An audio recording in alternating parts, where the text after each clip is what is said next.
Welcome to The Energy Equation, the podcast that helps you take control of your health by asking one powerful question. How do I get more energy to live fully? I'm Ollie Patrick, and today's conversation couldn't be better timed. It's January, the month of health kicks, new habits, and plans for a better year ahead. But instead of chasing quick fixes, we're going deeper into the fuel that powers everything, our food. There's health information overload. And so within this conversation, we dive into the everyday truths of food, energy, and health. Before we jump in, if this conversation resonates with you, please hit follow and share it with someone who needs a better start to their year. It helps us grow and keep delivering these episodes to you. But for now, let's dive in. Welcome, Dr. Rupy. Rupy, it's a delight to have you with us today. Oh man, it's a pleasure to be here. So good. And you're known for this food is medicine or food as medicine. We're always talking about energy here. Yeah. Where do food and energy meet in your perspective? It's a really good question. So I think energy has so many connotations, right? Like you can be energized by a good conversation. We've been chatting off air already, and I already feel like a little bit pumped by that. Within the food context, energy can be metabolism. It can be adequate fueling, calories. There's so many different ways in which you can break down energy. I like to take a more holistic approach. And I just think back to my days as an NHS GP. I'm sat in front of someone and I'm just trying to figure out where is their energy off? And is that a food issue? Is that a nutrition issue? Is that a psychological issue? Is it an environmental issue? Like what is stealing their energy and what is giving them energy? And I think when people ask themselves that question, they can try and figure out where they need to fill the gaps and where they need to make adjustments to their own life when it comes to giving themselves more energy and getting themselves into alignment. So I know that's quite a woolly answer for energy and food, but rather than giving you the definition of calories in, calories out, and what metabolism is, which is actually quite complicated and not a lot of people actually realize what metabolism is, I like to think of it that way. I think that's so aligned with our philosophy here. And I think just that sense that there's no one thing here. There's all these different facets: emotional energy, spiritual energy, human connection, and of course the physiology of food. But there'll be a lot of people listening going, I don't think my doctor thinks about me like that. And we would love that. We're both obviously fans of GPs and the NHS, but your role, moving from a traditional physician into a nutritionist, and you're far more than that, is quite anomalous. Why are standard physicians and GPs so awful at nutrition? Yeah, I think it stems down to a number of things. So the education around nutrition is not great. Yeah. If you combine that with the workload and just how difficult it is to even engage in a lifestyle medicine conversation within general practice, secondary care, tertiary care, it's no wonder it falls to the wayside because our guidelines don't really give us space and the working environment doesn't give us the ability nor the impetus to actually have these conversations. So I think it's a complex dynamic of lack of education, lack of time, and lack of emphasis from the higher ups on just how important nutritional medicine is and lifestyle medicine as well. And I love that reply because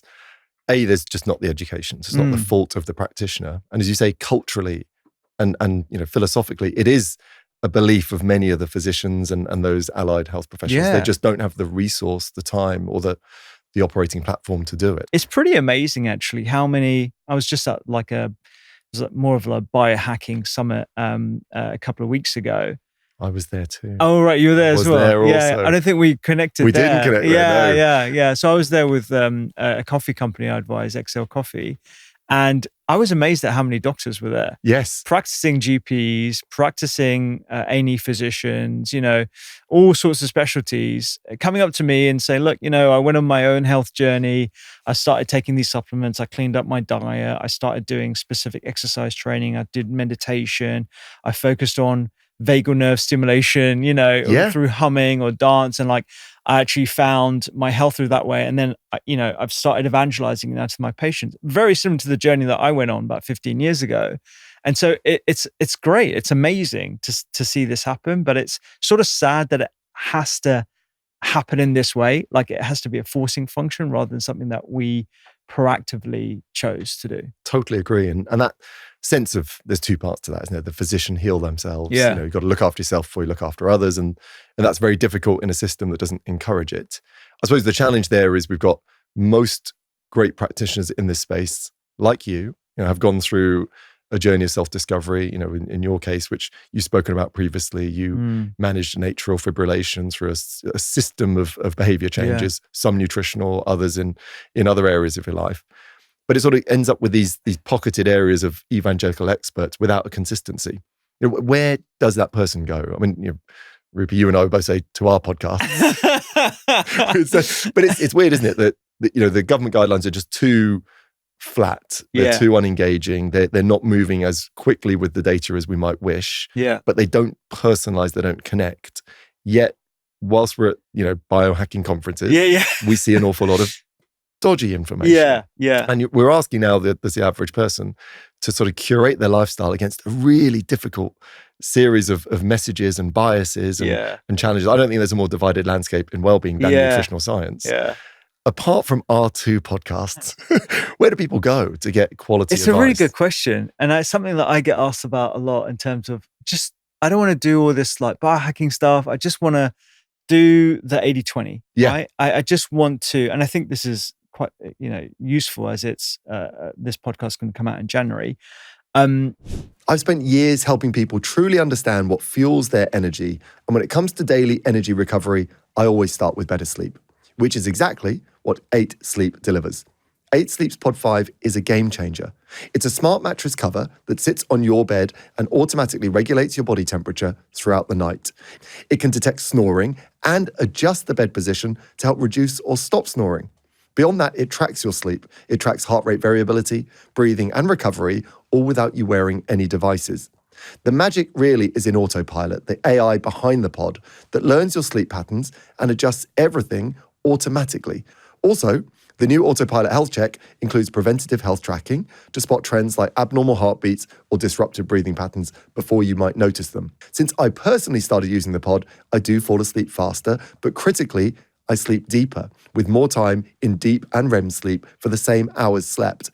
If you want to invest your energy this winter, use my code EE at 8sleep.com/EE for up to £350 off for the Pod 5 Ultra. You get a full 30 days to try it at home risk-free, but trust me, once you experience this kind of restorative sleep, you won't look back.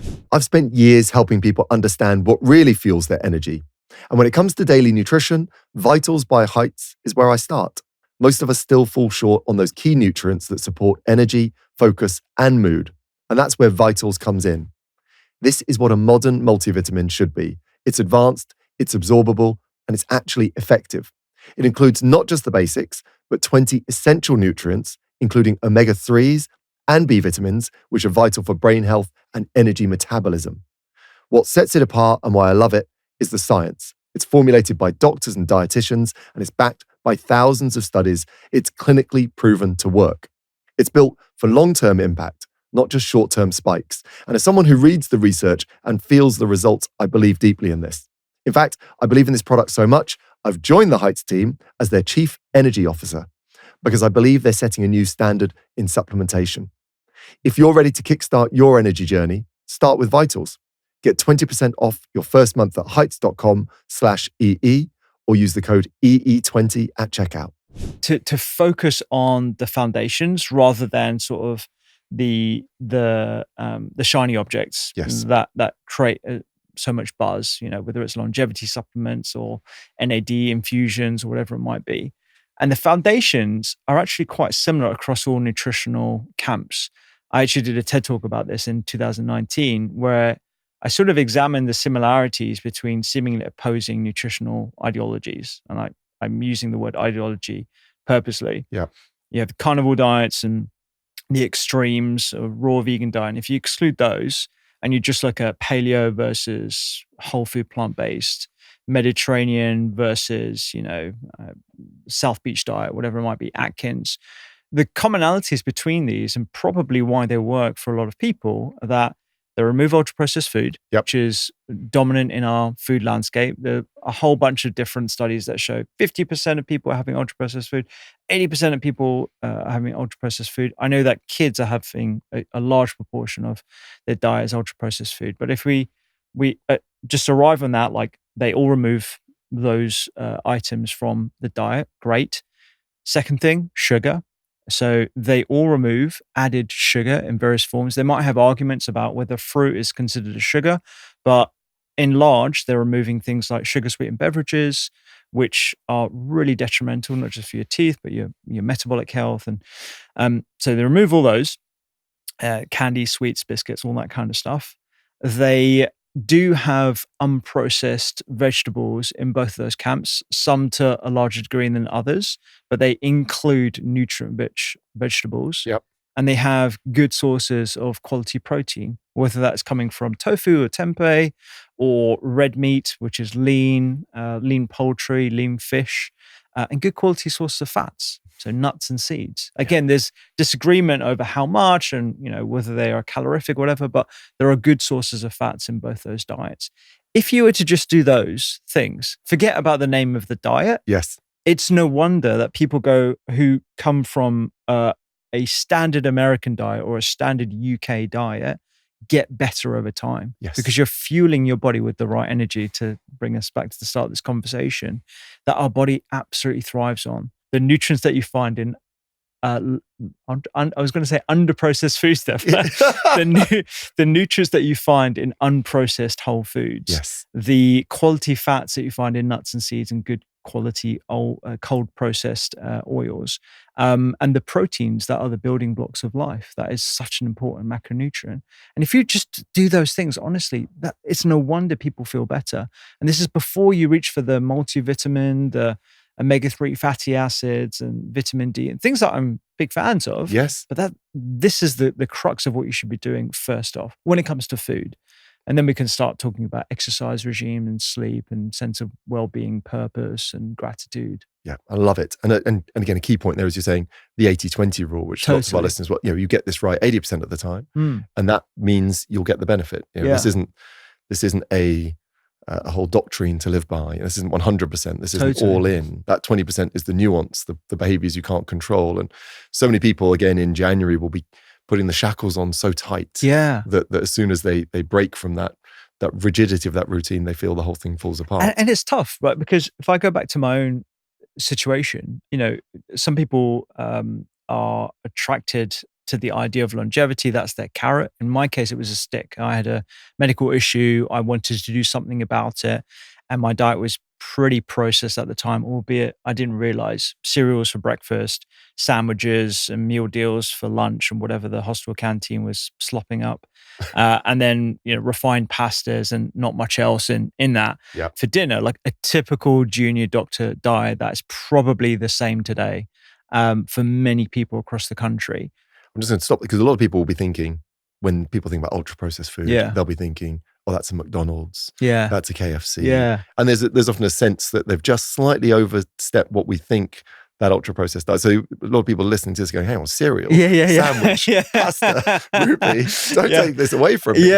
But and we can touch on that a bit. But those are highly processed items that weren't giving you the nutrients you needed for good, at this point, cardiovascular health. So tell us more about the condition and how that sort of played out. Yeah, sure. So, I had atrial fibrillation, which is paroxysmal. To put it simply, atrial fibrillation is where you have misfiring cells.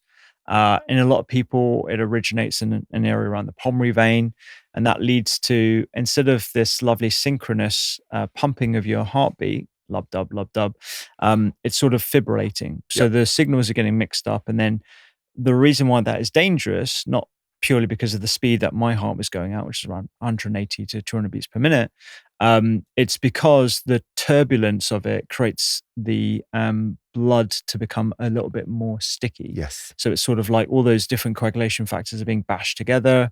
And that's what can predispose people to things like strokes. Yeah. So you could make a blood clot that could travel somewhere, get stuck. Exactly. And from a dietary point of view then, what was the big do you think potential causative factor from that diet? And by proxy, what was the big thing you added in that you felt would have changed? Because people think this is electrophysiology. It's nothing to do with what goes in your stomach. Yeah. So what were the big nutritional outs and big nutritional ins that directly affected that? So it's impossible to answer that question because there are so many different inputs that I didn't know whether it was yoga or meditation. It could have been nothing to do with nutrition at all. And I want to be like really, really open and frank about this, because the last thing I want is people thinking that, oh, if I just do what this guy did on the internet, I can fix my own problem, whatever it might be, whether it's, stenosis of my arteries or whatever metabolic condition it might be. So for me, just answering the question more broadly, the big inputs were whole nuts and seeds, lots more greens in my diet, a ton more fiber in the form of beans and lentils, and a better quality protein than the ultra processed proteins that I was relying on from sandwiches. That was my experience from the food side. But then I think there's a whole bunch of other things going on as well. Yoga, meditation, breath work, a sense of I'm not going to give up medicine because of this. Like I was very frustrated at having this condition. It meant that I couldn't push myself as hard as I wanted to when I was playing tennis and that kind of stuff. My threshold for illness was obviously a lot lower than my colleagues. And in medicine, which is very alpha, that's just not acceptable. And it wasn't acceptable to me. So I think this sort of newfound sense of purpose that I'm going to beat this was also something that might have had an impact as well. So there are multiple inputs, I think. And that sense of purpose transposing into helping others, I love. I love all of this story, actually. Not just because you're well through it and that condition is managed, which is outstanding, but also the sense there is no single point solution to human energy, to physiology, to a condition. And of course, when we're fighting the narrative where we started this, which is where do I go for reasonable information? We have all these people who found a single point solution and then promoted it as if it's the solution for all. And so your nuance there to say it might be food impacting sleep. It might have been sleep impacting exercise. It might have been, my sense of physiological calm impacting food choice, and we are this orchestra of inputs. Yeah. And when you add them all, you get a great outcome. I think it's really important for people to understand this concept, I think, because in an environment where everyone's trying to sell you something, whether it is a clean meal delivery or urolithin A or whatever fancy longevity supplement is in the papers, people really need to think of themselves as a complex organism. We are very, very complex. And the best thing that you can do is really think about these foundational inputs of nutrition, sleep, stress, emotional well-being. And when you think of those pillars, how do you optimize them all together? Yes. And honestly, your body is so smart. It has the ability to look after itself. And I don't want to say heal yourself like out of turn here, but it really does. Like we are incredible at maintaining balance. The fancy word for this is homeostasis. It just means balance. It means my blood pH is kept in pristine balance right now. It means that we're having this conversation in the middle of central London. We're surrounded by environmental pollutants, whether that's light pollution, air pollution, the contaminants from, what I've just drunk from my own flask here. It's probably got a little bit of microplastics in. Our body is constantly filtering this and detoxifying it through our guts, through our kidneys, through our sweat. Everything is just like tailored to maintaining like this sense of well-being, like health. It's for the reason, it's, something I used to tell my patients quite a lot, not because I wanted them to continue smoking, but it's when you think about a smoker who inhales a known carcinogen 20, sometimes 40 times a day for decades, it takes them that long to succumb to cancer.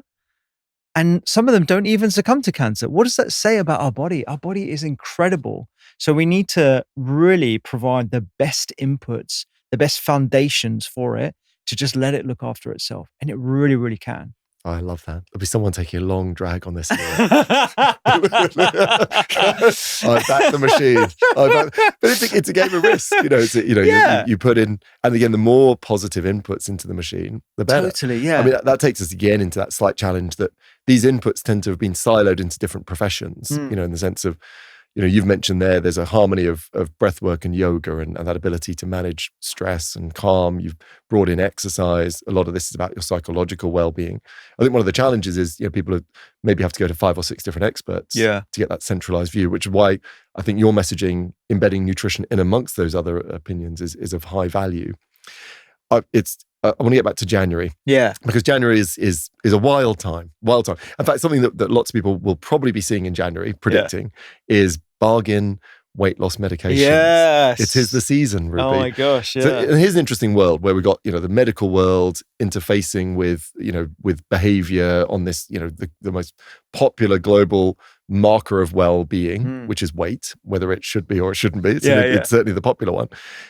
From a physician and nutritionist perspective, where are you sitting on the, I don't want to call it GLP-1 because there's different types of drugs, but these GLP-1 or incretin type hormones, where with your two perspectives on this, where are you seeing this sitting and what should people keep an eye out for in January? I think these are phenomenal medications that have the potential to impact many people's lives in a very, very positive way. There's a but coming. I think the history of these medications is like phenomenal. Like that, when you think about where they come from, the researchers that were studying them at Hammersmith Hospital, the journey that they've been on from type 2 medications to now a new purpose of weight loss. It's amazing. Like the mechanics of it, the reason why it works, the way it mimics a natural hormone in our digestive tract and how that suppresses appetite. It is amazing for certain people. Yeah. The speed at which people are taking them without the long-term ramifications and the data about what the negative consequences could be for those whom it's not indicated to is super, super worrying to me. And the way I've heard anecdotally people taking these medications without proper support and without the nutritional and exercise interventions that should be co-prescribed, and I use that word specifically, prescribed. Love it. Is super worrying to me as well. When you look at these studies, when they were looking at specifically semaglutide, but a number of other GLP-1s, they were always being given dietary management advice and exercise advice. The reason why is because when you suppress appetite and you underconsume fuel in the form of calories, you will waste. And you would like it to just come from fat, but unfortunately, it will come from wherever. And sometimes it will come from muscles in a lot of cases. And if you're not adequately fueling with enough protein and other nutrients, and you're not exercising, this is something that can accentuate something called sarcopenia, which is the gradual loss of muscle mass and quality muscle and strength that occurs over the age of 40, just as a normal hallmark of aging. And that's what I really worry about, because that has the potential to really destroy our metabolic health and create more morbidity in our older population. And I think if you're not building up those muscle stores in your younger years, you're putting yourself at risk down the line as well. That's just one of the concerns that I have about them. The way that they're being yo-yoed, the microdosing and then coming on and off them. I think that again has the potential to lead to disordered eating, which would accentuate the problem in the first place. So I think the way they're being marketed and the way we talk about them in the public domain just really needs reframing. Yeah. And I worry that the right information isn't being given to the people at the right time. It's just all over TikTok. Influencers are talking about it. Private conversations are being had. People really do lean into the narrative. It goes back to that thinking fast, thinking slow mentality of Daniel Kahneman's work. Of if you hear a story about someone's success, you're more inclined to mimic them. In the same way, that's why I was trying to like make nuance with my own story, versus you actually going to the evidence and looking at the database of all these different cases and actually making an informed opinion on it. Yeah. You're much more likely to go with the narrative. We're just, as humans, that's why TED Talks always start with the stories, because we're just naturally inclined to believe the story because it resonates. Yeah. And pharma companies know this. Clever. It's very clever, and it's devious. So I'm worried about it, and I don't think we're actually going to know the ramifications of this craze for a number of years in the future. But I will maintain that I think they are incredible drugs for the right people with the right support, and if it can be contextualized and if it can be prescribed in that way, then I think they have the potential to help a lot of people. I think that's a brilliant perspective, in the sense we've got that physician's mindset saying, look, this is a well-researched, clever medication that works on a very logical biological process. So let's put that, that immediate concern to bed. But it probably relays the public's misunderstanding between weight being a good marker of nourishment. Yeah. This sort of concept is, if I'm suddenly eating less calories, that doesn't mean I'm more nourished. Totally. And you've mentioned there a couple of times this concept of protein. But of course, if someone is inadequately consuming, well, they're now in a reduced calorie state, and they've halved their protein intake, which was barely enough in the first instance.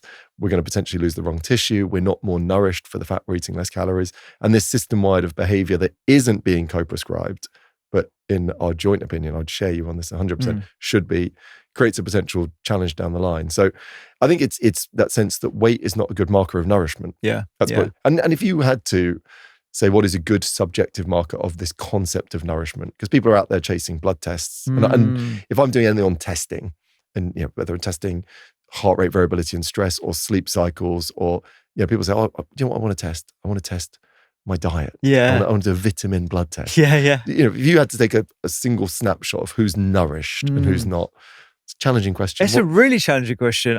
You know what? I really don't know. I don't think I've actually been asked that before, because the natural inclination is to use BMI, or use weight, or use how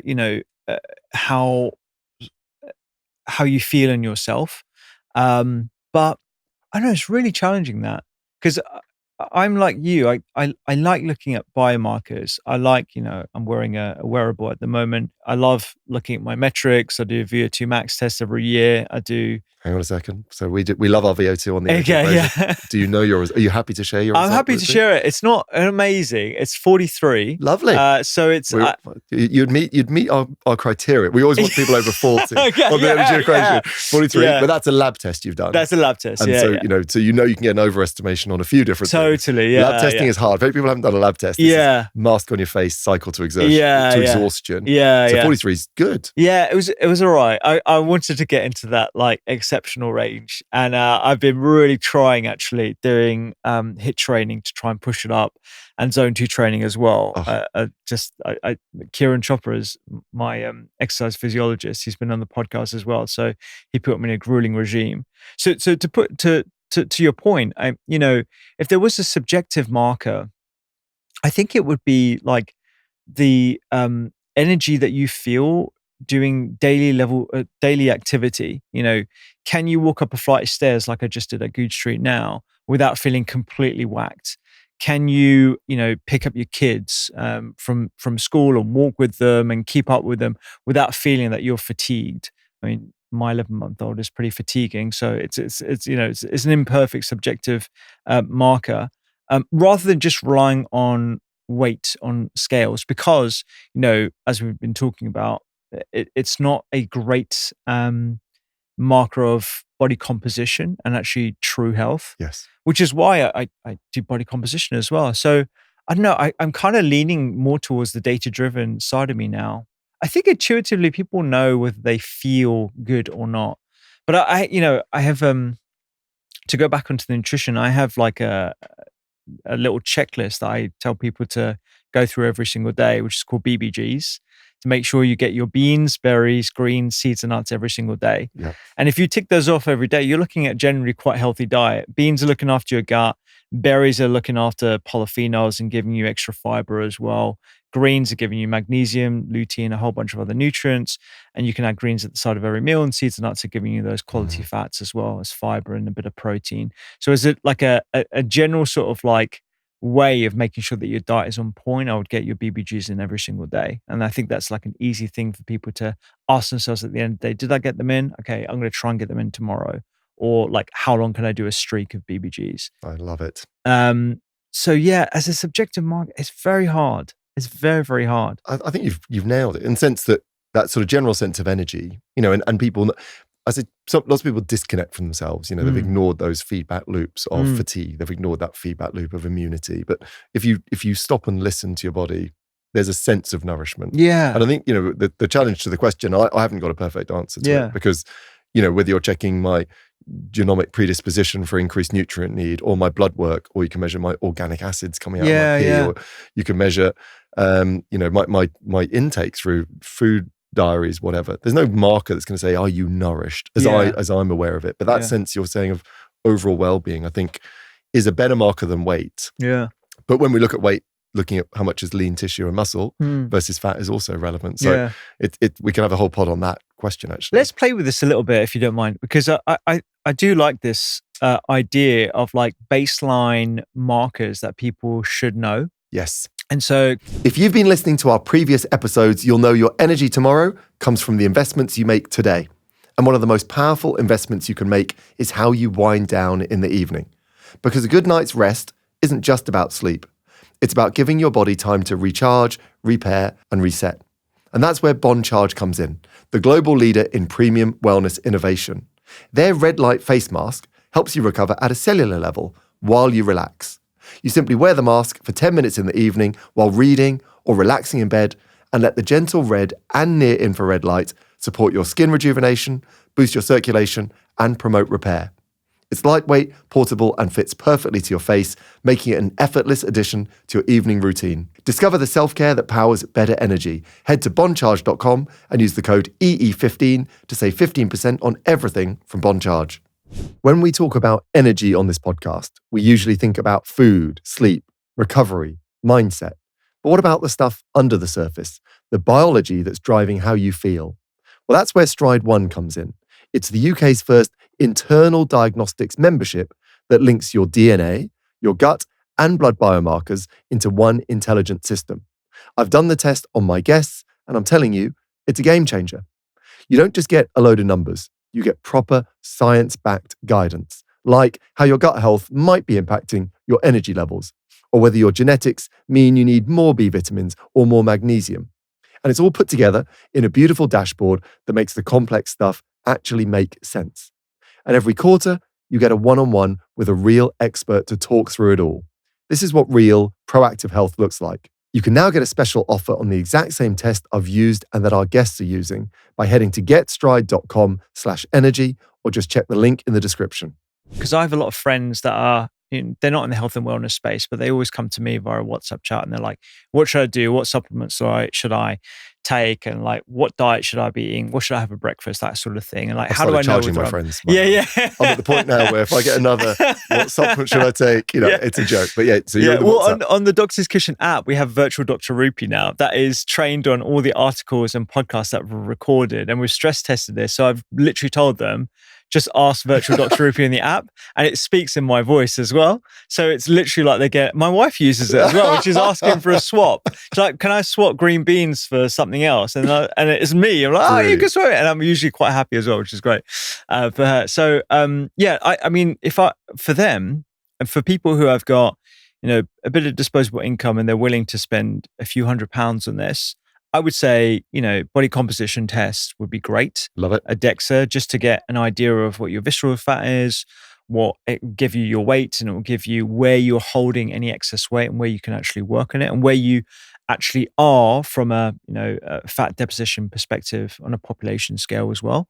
So where you can work a bit more. Brilliant. I'm just going to say DEXA is a sort of low dose X-ray. Yes. So a dual energy X-ray or absorbatory, I think it is. So you can get that commercially, but they could also use a bioelectrical impedance scales if they use the same scales, in the same conditions. Yeah. So fasted, well hydrated, not overtrained. So Yeah. just in case they don't want to get a DEXA. I love a DEXA, but not everyone will be able to get Yeah, hold of totally. one, Yeah. So get so a quality body composition. Love Definitely. that. I would do that. And then I would probably also do I do a VO2 max test. So would I. I told them, yeah. I think it's a really good marker of overall health, cardiovascular health, respiratory health. Like if there was one thing you could do, I would say it's a VO2 max, and you can get them relatively cheap. I'd say like £100.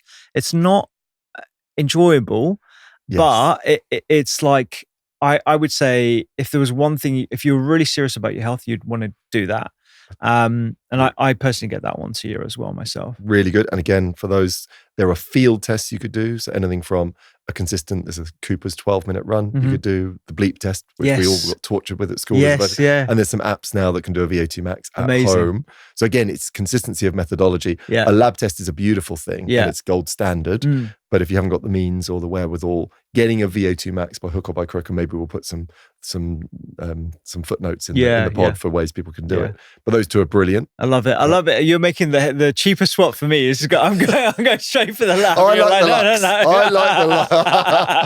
I like the Lux. But I know some of my friends listening to this going, I'm not paying. Yeah, I'm not paying. Yeah, totally. Yeah, especially paying for hardship. And then the other thing I would do is getting some markers of metabolic health that you can do via your GP as well. I think it's a reasonable thing to ask for on the NHS. Maybe not every year, but triglycerides, HbA1c. You could do an oral glucose tolerance test as well. Yeah. If you're worried or you do have type 2 diabetes or pre-diabetes in your family. I think and fasting insulin, although that's not potentially standard practice within the NHS for otherwise quote unquote normal. I would say those are good markers that everyone should know what their numbers are.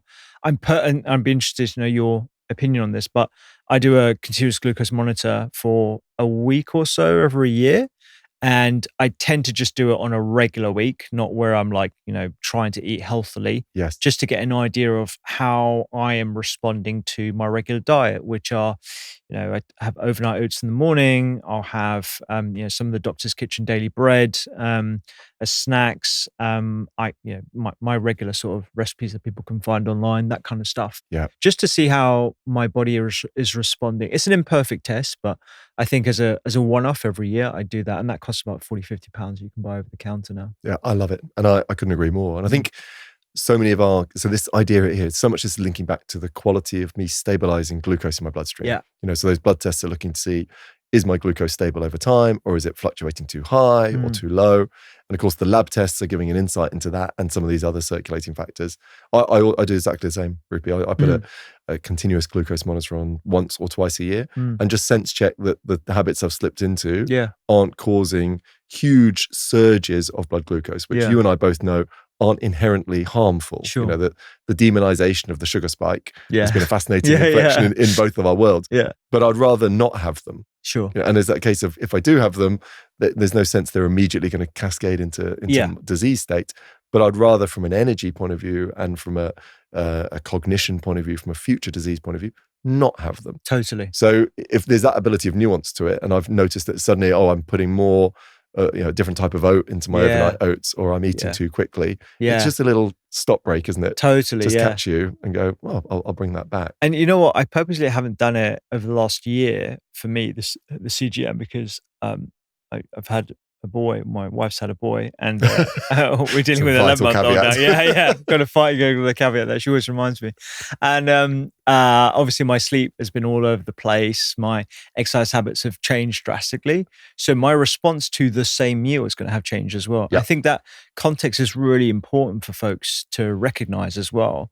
You can eat the same food on different days and have a drastically different sugar response. And so these spikes that you were talking about, like the demonization of spikes, I think we always point to the food, and I don't think we should be pointing to the food in isolation. It's how you are consuming that food, the speed at which you're eating that food, what have you eaten that food after, what was your previous meal, what your sleep state was like the night before, whether you've exercised or not. Are you stressed when you're eating that food as well? Like all of these things impact your sugar levels. But to your point, yeah, like oscillations, I'd rather not have them. And we know that excursions that are persistent, even if your HbA1c is quote unquote normal, Yeah. is something that can damage your metabolic health over time. So Absolutely. Brilliant. So interesting. And I think those, as a framework parameter, that's a fabulous set of data. We could do that all day. But I want let's go back to January. We're in January. Yeah. Take me back to January. Christmas has been great. Something you are a master of, Rupy, is protein. Brought it up a few times here. And I think it's across the fitness population, it's a mantra. Across Gen Pop, it's probably less understood. What are we getting, January and beyond, what are we getting wrong with protein, and what should we be doing about it? I think people think about protein in the wrong way. We have this fascination with protein and muscle health, and I actually want people to think about protein from the lens of holistic health, because when you think about protein, it's this incredible macronutrient that are the building blocks of all biological things in our body, our hormones, our cells, obviously, yes, muscle, but also bone, collagen, a whole number of different tissues. And a large proportion goes to muscles, around 25%, but 75% of the protein you're consuming is still going to all the other processes that we require in our body. And it's so important, like your liver is tasked with constantly breaking down and repurposing proteins and shoving them out into the body. And if you think about the number of different proteins that we don't recognize as protein, like lipoproteins, albumin, carrier molecules, hemoglobin, like these are all little proteins in our body. So rather than just think about muscle health, which is important, I want people to think about protein a lot more holistically. Yeah. I used to be of the opinion that we're all consuming enough protein. We don't need to worry about protein. We need to worry about fiber. We need to worry about deprocessing our diet, eating more vegetables, et cetera, et cetera. I now believe that it can be that and protein as well. And the reason why is because looking at more recent research over the last few years, it seems that the sweet spot of protein consumption should be around 1.1 to 1.2 grams of protein per kilogram of body weight per 24 hours. Yeah. The current recommendations are 0.8 grams. So that's a 50% increase on that. I think if you're exercising and or you're over the age of 50 or you're menopausal, I think 1.5 to 1.6 is actually a good target to go for as well. Thereafter, if you're in the fitness world, potentially there might be more gains and better performance, but you run the risk of over-consuming calories that can lead to weight gain if you're not really fastidious about energy balance, which is why I think a good sort of middle ground is that 1.1 to 1.5. So at this point, I always like to give a straw man example. Yeah. And I always choose someone who's usefully 100 kilograms. 100 kilos, yeah. One day my maths will be capable of doing my weight or somebody else's weight. Yeah. So we're looking here at 100, the top end, 160 grams of protein every day. Every day. The system reboots the following day. Yeah. And when people are looking at protein within their foods, if they're buying a chicken breast, is that the raw weight? Is that the cooked weight? How do I get a sense of how much I actually need? Yeah, it's a good question. So we will use chicken breast as an example, even though it's the go-to conversation. It's the go-to, yeah. And people always think, I've got to have chicken for breakfast, lunch, dinner, and dessert. And I'm like, no, you don't need to rely on chicken. But because it's such a ubiquitous meat, the cooked 100-gram weight of chicken is going to be around 30 grams of protein, just give or take. I mean, we've done a whole bunch of work looking at different nutritional databases from America, Europe, all for the Doctor's Kitchen app. And we were so unsatisfied with all of them, we decided to create our own based on a number of data, looking at the latest analysis of cooked chicken, for example. Yes. So give or take, I would say about 30% of that 100-gram chicken weight is going to be protein, which means that's about 30 grams of protein. That'll be a real surprise to a lot of people. Yeah. Because they, people work this out on what they're buying, 100%, not what they're getting. Yeah. So we're looking at that. And so where would we want to be getting that protein from? And I know you're such a great proponent of plant-based sources. Yeah. But if I'm, therefore if my chicken's dropping me down to 30 grams, I'm going to need more diverse sources. Yeah. What have people underappreciated from a food point of view as being good protein sources? Yeah, so I think the framework to think about protein is every meal you want a core protein, a plant-based partner, and a topper. Love it. So this way you're getting a diversity of ingredients. you're getting extra protein without relying on just more chicken or more beef or whatever it might be. So your core protein, you've got loads of different options. If you're an omnivore, you can have lean poultry, turkey, chicken. You can have lean red meat, fish. I prefer the oily fish variety, but there's obviously white fish and all the rest of it. These are your core proteins if you're an omnivore. If you're a vegan or vegetarian, you've got a number of different options as well. Tofu, smoked tofu varieties, marinated tofu varieties. You've got tempeh. Tempeh is actually a fermentation process. So whilst tempeh is typically made from soybeans, you can tempeh ferment anything. You can have chickpeas, you can have edamame, you can have different sorts of other legumes as well, like black beans. They can all be made into tempeh. Yeah. So the reason why tempeh I'm such a fan of it is because not only is it giving you a good amount of protein that is equivalent to chicken, and you're getting all of the 9 essential amino acids that not all plant-based proteins have in good amounts. You're also getting fiber and these other phytonutrients that are healthy as well. Yeah. It'll be new to a lot of people and so a lot of those people thinking about tofu, tempeh will probably be concerned of that old mantra around, well, this will boost estrogen. Yeah. And that's been broadly washed out from a data point of view. Yeah. There was a concern back in the day that these foods had some similarity to estrogen promoting foods and might have a role in breast cancer, in male developing female traits, like breast tissue, etc.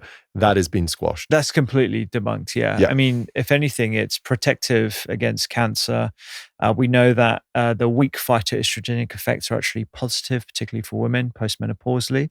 And if there's anything to worry about, I'd be much more worried about alcohol and processed foods and refined carbohydrates than I would be of tofu and tempeh. I mean, we should definitely be getting more tofu and tempeh and these products, as long as you can tolerate them from an allergy point of view, into your diet. Other than that, the core protein sources for vegans and vegetarians, we're really looking at, well, not the vegans, but you've got yogurts and cheese and dairy products. And then you have legumes. So chickpeas and white beans and all that kind of stuff, whilst they do contain protein, I don't regard them as a core protein source. And the reason why is because when you look at the numbers, they're actually quite low. It's around 8 to 11 grams of protein per 100 grams. So as someone who's trying to get 40 to 45 grams in their diet every single day, every meal, I'd have to have, 300 grams of beans every meal. That's a lot of fiber. That's a lonely existence. You can only exist in isolation. Exactly. For not reasons. Reasons people can imagine. You cannot be wolfing totally. that volume of beans. Certainly not off the bat. And so that's why I think these are good plant-based partners. Love that. But not a core protein source. So the core protein source, and again, from your perspective, you're going for that 45 grams in total. Core protein source, which could be the animal proteins, or could be again this tofu, tempeh. Then you've got this side. What do you call in the side portion? Yeah, I'd call it like a topper. A topper. Yeah. Brilliant. And that topper could be nuts, seeds. It could be tahini sauce. That's actually quite high in protein as well. It's just tahini, lemon juice, and a little bit of water. It could be what do you call them? Air fried pumpkin seeds. So all these little ways in which to just boost your protein by like 4 or 5 grams. It doesn't sound that much, but it's a difference between having more of the core protein source and less diversity, and actually more variety, more fiber, and you're still upping your protein as well. Yeah. Getting that amount of protein at every meal is quite difficult for a lot of people, particularly when you're going for the higher end like I am as well. So that's why I think breakfast protein is really important. That's where people struggle. A lot of people struggle with that. And I think if there's one thing that I could suggest to listeners, it's really rethinking breakfast and ensuring that it is high protein and high fiber. The reason why is because A, it gives you that opportunity to get your total protein amount for that day higher. And second of all, when you're having high fiber and high protein, it's essentially mimicking what the GLP1's are doing.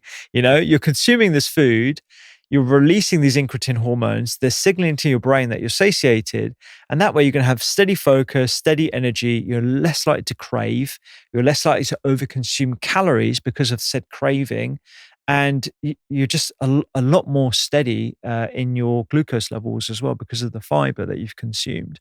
So it's like a win-win. And so if there's anything that you could spend more energy on, I would say it's going to be breakfast. Isn't it fascinating that we've had a modern food system that has restricted and stripped out protein, restricted and stripped out fiber, both of which trigger the natural release of these incretin hormones, which make us feel full and control our blood glucose.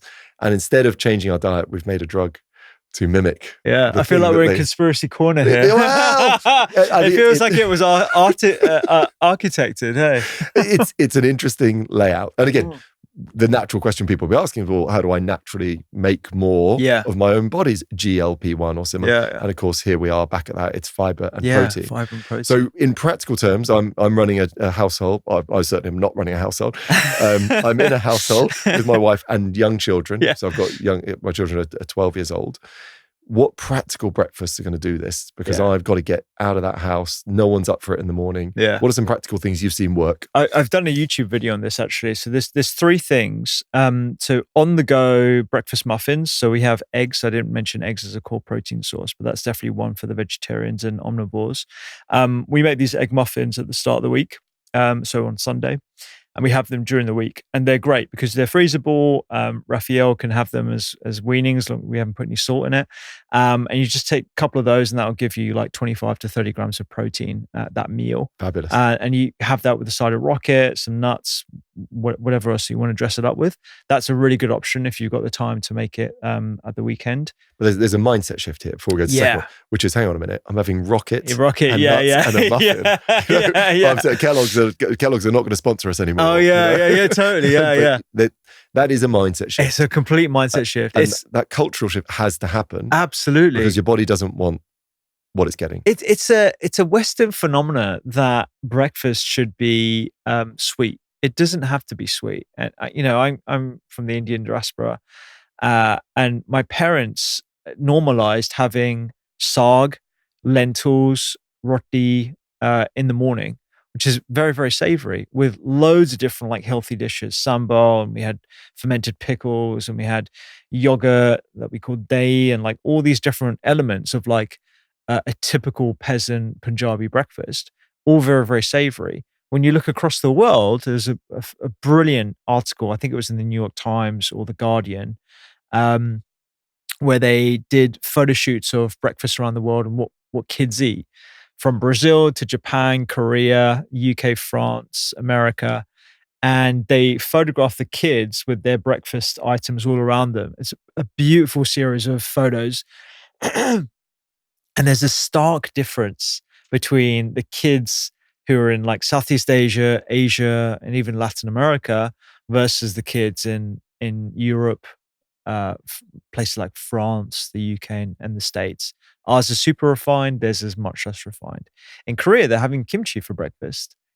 Dream. It's incredible. I mean, I have kimchi for breakfast now as well. I mean, this is going to shock a lot of your viewers and listeners, but this morning, literally, I had a slice of the Doctor's Kitchen Daily Bread, which already has like 7 grams of protein in per slice that we make every week as well from scratch. I'm not a baker, and we make this every week. It's super, super easy.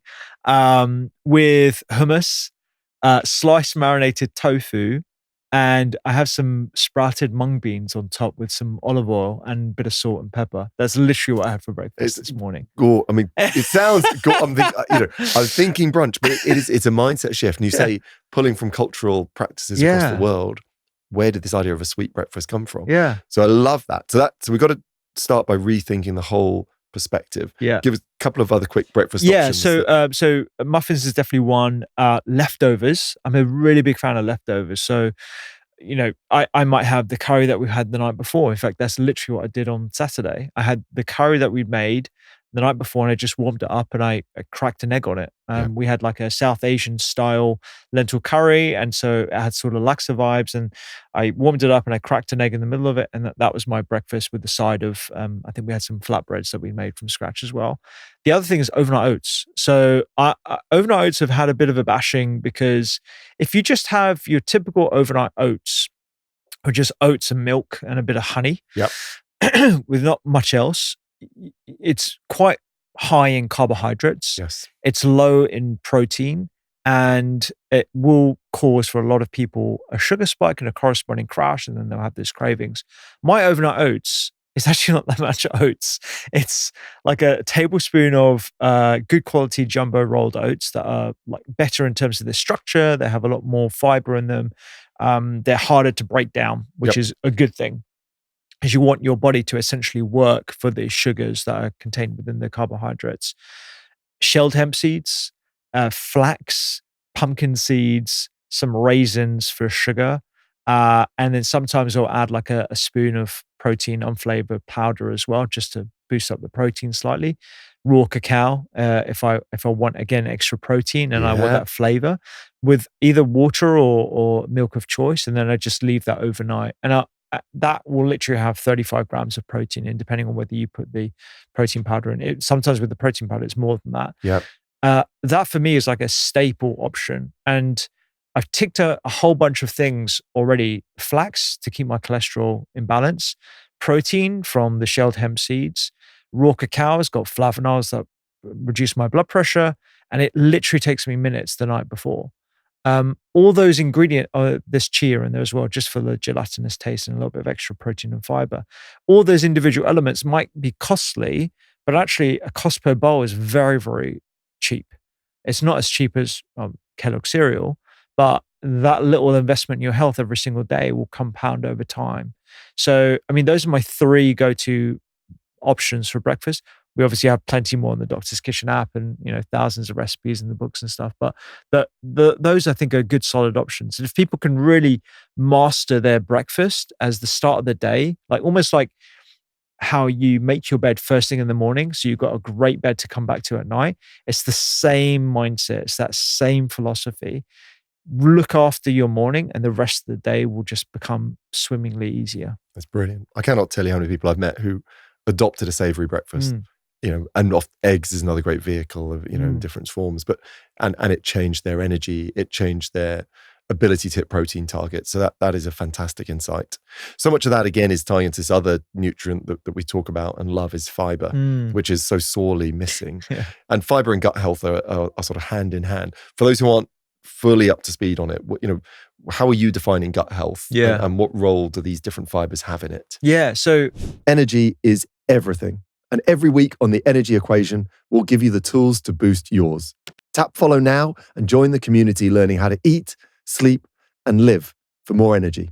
Now, back to the episode.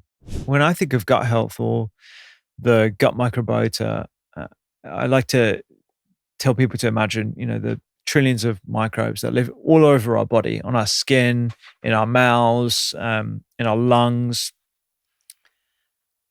of various types, bacteria, but also viruses, nematodes, fungi, archaea. There's a whole bunch of different critters out there.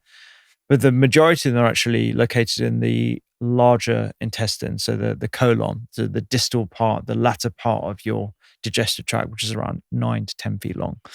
And these critters are not just sort of hanging out. They're actually slaving away for us day in, day out, without asking for a pay rise. And all they ask is for fiber in return to help them do their job.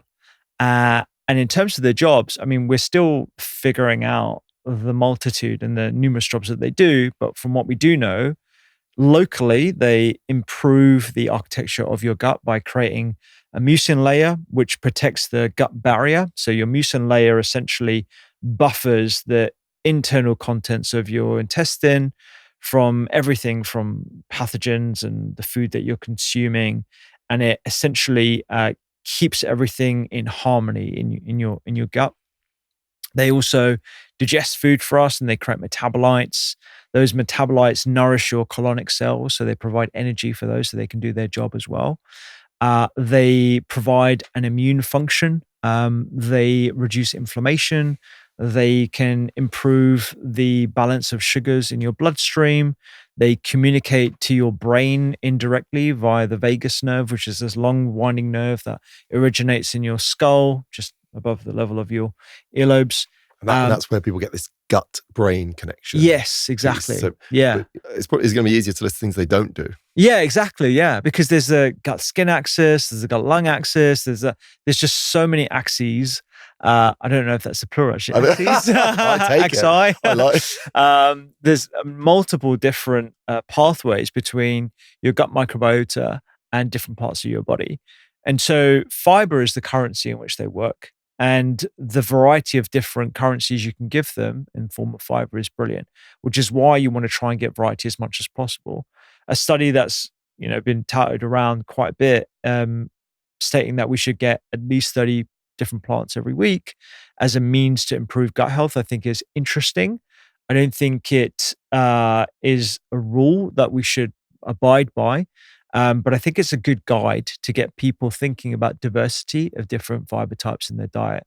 One frustrating thing about fiber from a research point of view is I haven't found a very good database of different fiber subtypes that are distinguished by their specific fiber subtypes. So, we have prebiotics, and we know that we get those from garlic and chicory and artichokes. And prebiotics are these specialized types of fibers that are uniquely beneficial for our microbes. Yep. So they're sort of like the A triple star rating of fiber.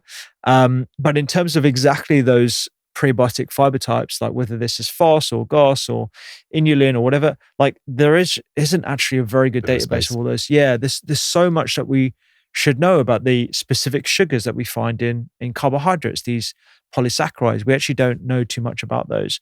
So as much as it pains me to give sort of very vague advice to people, it's just variety is your friend. Yeah. It's getting, different types of greens, not just relying on one. It's getting different types of nuts and seeds, not just having the same sunflower or pecans or whatever it might be. Just get as much variety as possible. And if you feel something intuitively is not great for you, sometimes that is like high prebiotic foods, fiber foods, then maybe veer away from those and choose fiber types that you are more agreeable to you. Spot on. And I think people could be looking at intake. It's often when people track their food for the first time ever. Yeah. Not that needs to be a route. They'll be surprised at how little fiber they're getting. Yeah. And how little different sources there are. But checking your stool quality, as much as if someone's listening to this over breakfast on a Tuesday morning, but your stool quality is a good marker of gut health. Probably still our best marker. Oh yeah, I would say so. I don't think people, I know it sounds icky, but it's funny like how different cultures are perfectly fine with having conversations about stool. Yeah. Like in an Indian household, it's just, just a normal thing. Like, how's your stool? Like, we don't say, how does your stool? How's your poo? Like, what? How your guts? And that's it's just normal. And I think it's because like that traditional wisdom has been passed down to inquire about like, what's going on with your gut. Yeah. But yeah, looking in the toilet bowl and having an idea of the Bristol stool chart, which gives you an idea of hydration, whether you're eating enough fiber, whether your transit is slow, whether there are any red flags, so if there's any blood or any excess mucus, all these things give us signals and we just flush it away. Yeah. Actually, there's a company in Australia that are actually doing a camera that looks at your stool and analyzes it for you, so it gives you an indication of like whether you are hydrated and what. So it's quite interesting. I love it. I want it. Yeah, as long as it's pointing in the right way. Yeah, exactly. Yeah. You don't want to point it the other way. Oh gosh. Pointing up and live streaming. Yeah. I want a closed camera circuit. But I think that sense again of putting the spotlight back on fiber, back on diversity, back on savory breakfast, back on abundance of protein. And this all ties back to that 80-20 principle you started with, totally, Rupy, which is get this mostly right. And this is part of the orchestra of being well. Just on that note about protein, actually, I think it's important, particularly as this is coming out in January, not to fall for the marketing ploys of companies that are using protein as a weapon to get you to buy their products. It's been weaponized. Yeah. So just because a packet has high protein or 20 grams of protein in it doesn't automatically mean it's what Rupy was talking about on this podcast. I'm talking about whole food sources of protein, core protein, plant-based sources and toppers, rather than the packaged foods that just have a bit of pea protein added to make the nutritional claim front of packet. It's a very, very common ploy that you will see on all different sorts of products, whether it's meal deals, drinks, shakes, bars, whatever it is. It's a very common ploy, and you want to avoid that. Just look on the other side, make sure you recognize the ingredients, and it's not simply a protein powder that's been added to it, because you might as well just have a much cheaper protein shake yourself. Yeah. And I'm not anti-protein shakes. I think they can be useful adjuncts to try and top up in between meals. But for the majority of your food, you should be getting it from whole food sources. I think that's brilliant. And that's partly because those foods are ultra processed. Yeah. They will have lots of ingredients. You talk an awful lot, and we probably can't go into detail about things like emulsifiers, which are increasingly being linked to poor quality health of those gut microbes. So, just adding protein to something does not make it naturally nourishing to the body is a really good red flag. Yeah. If just as a quick snapshot, if I was going on the road and I wanted to have a sort of high protein snack, are you going to send me back to nuts? Or is it nuts? I'd probably send you back. Yeah, I do love nuts. I would go back to, so I've done this experiment actually where I've gone to a service station on the way to, Birmingham or somewhere up north of England, and try to figure out what I can actually consume if I've forgotten to bring something with me in a Tupperware. So nuts and seeds are my go-to, ones that are unflavored. So there are loads of different varieties that you buy from most stores that you find in a typical service station, whether it's W.H. Smith's, or if you're lucky, you'll find an M&S, or like a Waitrose or Tesco, whatever it might be. But yeah, unflavored raw nuts and seeds would be my go-to for sure. Water, fruit you can generally find on the road as well. You can get dried fruits as well that you can combine if you need a little bit of flavor or sweetness with those raw nuts. And then dark chocolate, it is kind of hard to find, like above 75%, but I'm a really big fan of dark chocolate. It's such a health food, and the way we've mixed it in with sugar and milk has sort of made it into something that isn't great to be consumed every single day. But I eat chocolate every single day, and it is absolutely healthy for us. Love that. So good. Those are great snacks. Wrapping up, we're in January. Yeah. Our listeners are listening and saying, there's a lot of stuff here. Yeah. What's one thing that you think they should focus on this January that separates quality insight from the noise? Yeah, it's a really good question. So aside from mastering your breakfast, and I would say if you could put as much energy as you can into your breakfast, it sets you up for the rest of the day. It gives you that ability to hit your protein target. The second thing, so I'm going to turn this into three things now. The second thing is know what your protein needs are. Yeah. So a very quick calculator online. We've got a free one, the Doctor's Kitchen app as well, that you can find. Just type it in, Doctor's Kitchen protein calculator. Figure out how much you should be consuming every single day, and then split that up across the meals that you want to consume. And the third thing, we haven't talked about it much, but I think as a good guide, having a time-restricted feeding schedule is a good way to keep yourself in balance. I personally do this myself. And time-restricted feeding is essentially where you give yourself, it doesn't need to be as extreme as a 6 to 8 hour window. It could be a general 11 to 12 hour window where you eat and where you do not eat. So I start eating around about 9 to 10 generally on most days, and I finish eating around 7 to 8. And outside of those, I tend not to eat. And the way I make sure I do that is after dinner, I brush my teeth straight away. Brilliant. And it prevents me from like grabbing like the extra bit of chocolate or like cookies or whatever we might have in the kitchen that I definitely haven't bought. It's usually my wife. But I have to really curate my food environment because I am a snacker. It just keeps you like on the straight and narrow, and it prevents you from over consuming out of boredom or comfort.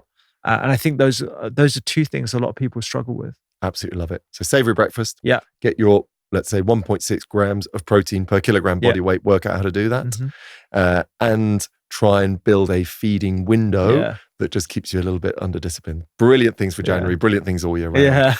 And Rupy, you've got so many fantastic resources. Where should we send people who want to see more? Which one? Just type into Doctor's Kitchen. You can, if you like podcasts, you can listen to the podcast. If you like watching cooking videos, you can check out the Doctor's Kitchen YouTube. If you like books, we've got 5 books. The last one was called Healthy High Protein. And if you want recipes, like we've got 1,000 recipes, virtual Dr. Rupy, a meal planner, a meal tracker that you can take a picture of your food, and it will give you an idea of the inflammation index as well of what you're consuming, and keeps you on the straight and narrow as well. So yeah, lots of different ways. Lots of ways to find you, lots of brilliant resources, and a brilliant conversation. Thank you. This has been great. It's been really fun. Thanks for coming in.